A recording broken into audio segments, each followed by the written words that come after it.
شتی باشەکەی هەر کۆمنتی ناشرین ئەنووسێ، شتی خراپەکەی هەر کۆمنتی ناشرین ئەنووسێ. هونەرمەند عادل هەورامی یەشێکە لە هونەرمەندانی کە پاوەری دەنگی زۆر بەهێزە. ئەمە لە چیوە سەرچاوی گرتووە؟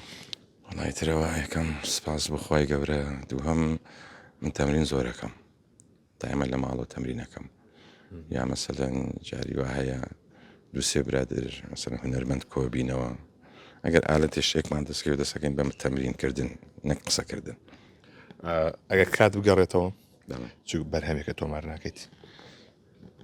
وەڵا وەکو بەرهەمەکان من هەمویانم پێ جوانە، هەمویان وەکو کۆرپەیەکی خۆم سەیرەکەم، بەڵام کات بگەڕایەتەوە هونەرم ناکرد. بانە بۆ ئەم وڵاتە هونەر بەخێو ناکات، تۆ هونەر بەخێوەکەیت. ئەمە یەک. دووش شتی باشەکەی هەر کۆمنتی ناشرین ئەنووسێ، شتی خراپەکەی هەر کۆمنتی ناشرین ئەنووسێ. وەلو دەستیان خۆش بێ سوپاسیانەکەم چێ نووسن با بنووسن.